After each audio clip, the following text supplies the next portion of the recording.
युवाओं पर palette guns और AK-47 चलवाने की क्या आवश्यकता थी? क्या वे आतंकवादी थे? क्या आतंकवादी हैं? टेररिस्ट हैं? हाँ, कांग्रेस बोल रही है। हाँ, कांग्रेस बोल रही है। जवाब दीजिए, जवाब दीजिए। कांग्रेस बोल रही है, जवाब मांग रही है, जवाब दीजिए। किसने ऑर्डर दिया? देश की करोड़ों लड़कियों को प्रधानमंत्री जी ने क्या संदेश को ऑथेंटिक करना चाहिए, ऑथेंटिकेट करना चाहिए। आप जो मिस इन्फॉर्मेशन कर रहे हैं ऑथेंटिकेट करेंगे, उसके बाद वो आगे बढ़ेंगे। ऐसा नहीं होगा। पहले ऑथेंटिकेट करने दो सर। उनको ऑथेंटिकेट करने के लिए कहिए, ऑथेंटिकेट करने कहिए उनको।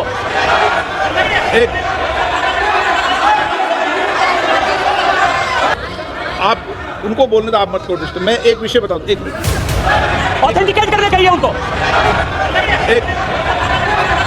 क्या जरूरत थी एक मासूम बच्ची पर इस तरह दमन करने की? क्या जरूरत थी उन छात्रों पर आंसू गैस चलवाने की, उन पर लाठियां बरसाने की, उन पर वाटर कैनन्स चलवाने की? क्या जरूरत थी उन नौजवान लड़कियों को जलील करते हुए उनके कपड़े फाड़ने की, उनको बेरहमी से गंदी तरह पिटवाने की?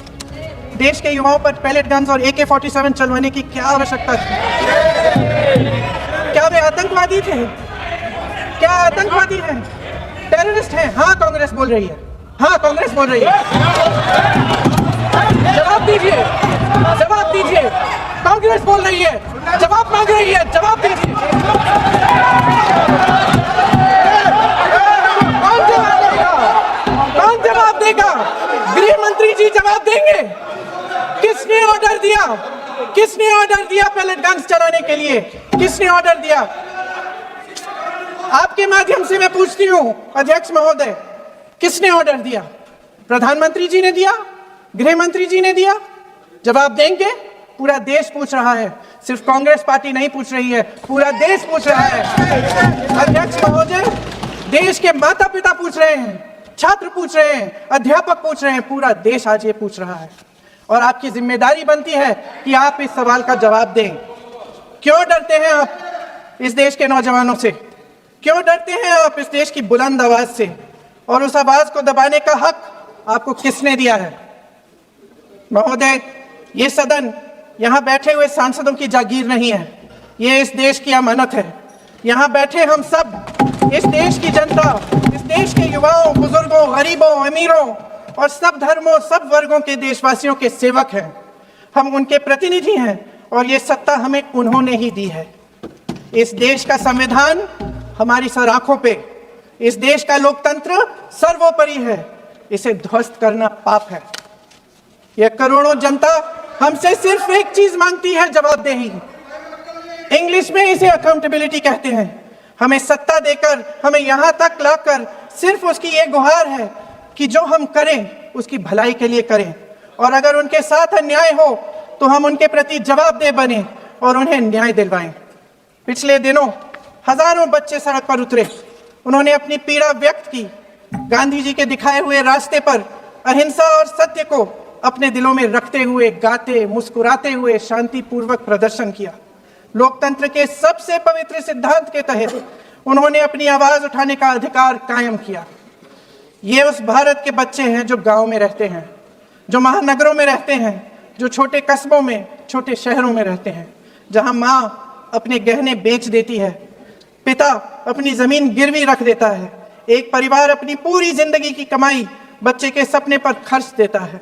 और अब उन्हीं बच्चों को लगने लगा है कि आज इस देश में मेहनत से ज्यादा बेईमानी मायने रखती है, मेरिट से ज्यादा पैसा मायने रखता है।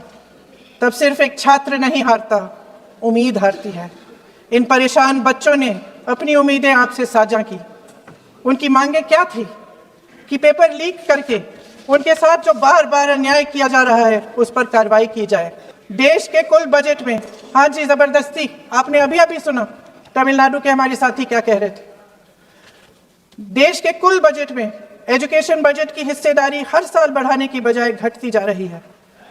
1.4 लाख करोड़ रुपया का पूरा बजट एजुकेशन बजट है और 1.32 लाख करोड़ सिर्फ नीट देने वाले 22 लाख बच्चों के परिवारों से हर साल खींचा जाता है। एक और शर्मनाक आंकड़ा भी है, 1.4 लाख करोड़ रुपया हमारा पूरा एजुकेशन बजट और 16 लाख करोड़ रुपए जो मौजूदा सरकार ने बड़े उद्योगपतियों के लोन माफ किए हैं। सोचिए कि इस सरकार की प्राथमिकताएं क्या है। सच ये है अध्यक्ष महोदय कि जिस तरह अस्पताल में उस छात्रा की मां का विश्वास पूरे सिस्टम से हट गया है, उसी तरह देश के युवाओं का भरोसा इस पूरे सिस्टम से टूट चुका है। और जब इस तरह देश के भविष्य हमारे युवा निराश होकर सरकार और सिस्टम से अपना भरोसा हटा देते हैं, तो उस भरोसे को फिर से बनाने के लिए सिस्टम के अंदर से जवाब नहीं ढूंढा जा सकता, उसके दायरे से बाहर निकलना पड़ता है, नए सिरे से ठोस प्रयास करने पड़ते हैं। अफसोस की बात यह है अध्यक्ष महोदय कि इतना हो जाने के बाद भी आदरणीय प्रधानमंत्री महोदय जी और उनके साथी इस सच्चाई को समझ नहीं पा रहे हैं।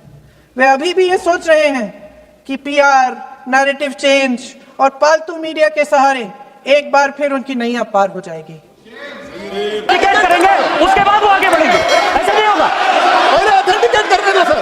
उनको ऑथेंटिकेट करने के लिए कहिए, ऑथेंटिकेट करने कहिए उनको।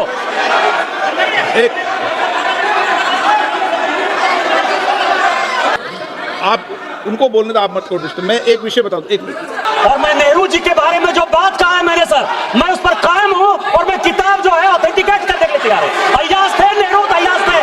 मैं फिर दोबारा रिपीट कर रहा हूं, आई एम अगेन रिपीटिंग।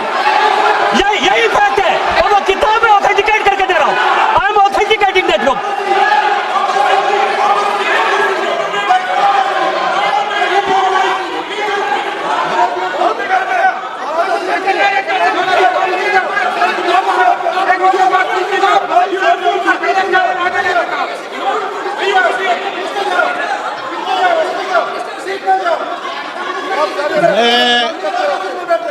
मैं जब आसन पर होता हूं, जो मैं व्यवस्था देता हूं, चाहे सत्ता पक्ष हो या प्रतिपक्ष हो, मैं समान व्यवस्था देता हूं।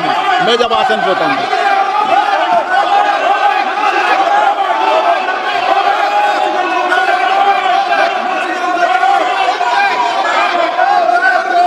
प्लीज बोलने दो, आप उनको बोलने दें, उनको बोलने दें। नो, अरे आप उनको नहीं बोलने देना चाहते? चलिए 114 प्लीज सच्चाई। सर प्रियंका जी को ऑथेंटिक करना चाहिए, ऑथेंटिकेट करना चाहिए। आप जो मिस इन्फॉर्मेशन कर रहे हैं, नहीं तो मिस इन्फॉर्मेशन के लिए कार्रवाई करना चाहिए सर। ये क्या कुछ भी बोल के चल सकता है क्या? और procedure for the minister the correcting the mistake 114 में अगर वो आपने जो रूल का जिक्र किया 353 में, मुझे कोई नोटिस नहीं दिया है, मैं इधर प्रेजेंट हूँ और मैंने ऐसा कैसे बिना ऑथेंटिकेशन बोल सकते हैं मुझे बिना नोटिस दिए हुए। इसलिए मैं इसको खंडन करता हूँ और उसको एक्सपेल करना चाहिए और उनको माफी मांगना चाहिए।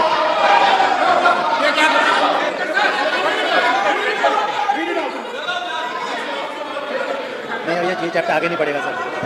बिल पे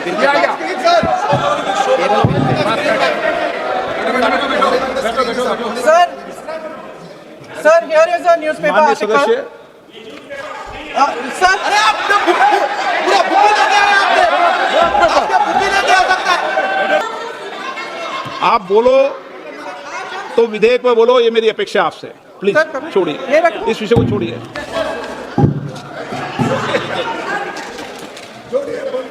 आज हम सदन पटल पर एक ऐसे विधेयक में संशोधन पर डिबेट कर रहे हैं जो 2024 में पारित हो चुका था।